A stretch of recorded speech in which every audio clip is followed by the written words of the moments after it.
નમસ્કાર વિદ્યાર્થી મિત્રો, બોર્ડની પરીક્ષા આવી ગઈ.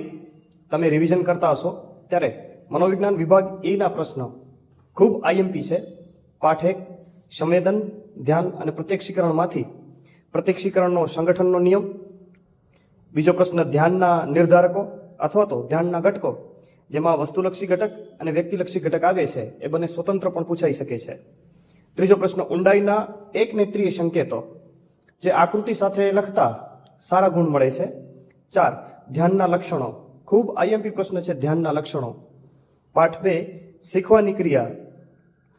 શીખવાની ક્રિયામાં સીટી મોર્ગનની શિક્ષણની વ્યાખ્યા, જે સવિસ્તાર પૂછાઈ શકે છે. બીજો પ્રશ્ન શાસ્ત્રીય અભિસંધાન. પાવલોવે આપેલો જે અભિસંધાનનો પ્રયોગ છે એ શાસ્ત્રીય અભિસંધાન.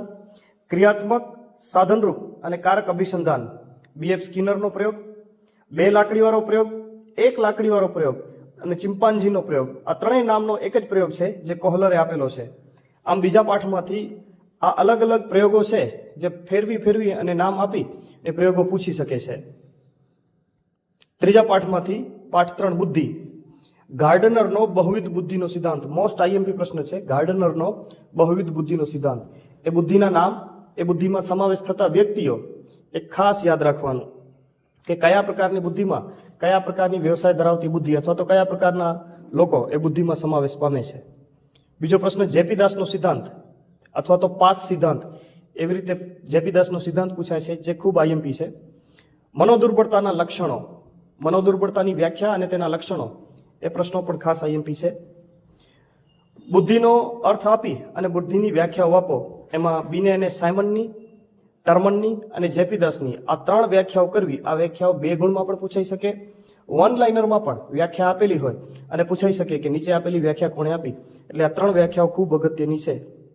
5મો પ્રશ્ન ગિલફર્ડનો ત્રિપરિમાણાત્મક સિદ્ધાંત, ખૂબ આઈએમપી છે. ગિલફર્ડનો ત્રિપરિમાણાત્મક સિદ્ધાંત. કોષ્ટક છે એ કોષ્ટકવાળો ત્રિપરિમાણાત્મક સિદ્ધાંત દોરવો. 6થો પ્રશ્ન પ્રતિભા સંપન્ન બાળકોના લક્ષણો. સામાન્ય બાળકો કરતા પ્રતિભા સંપન્ન બાળકો કેવી રીતે અલગ પડે એ લક્ષણો પૂછાઈ શકે છે. આમ પાઠ 1, પાઠ 2 અને પાઠ 3, આ ત્રણેય પાઠ એ વિભાગ ઈ માટે એના તૈયાર કરેલા પ્રશ્ન વિભાગ સી અને ડી માં પણ ઉપયોગી થશે. ધન્યવાદ.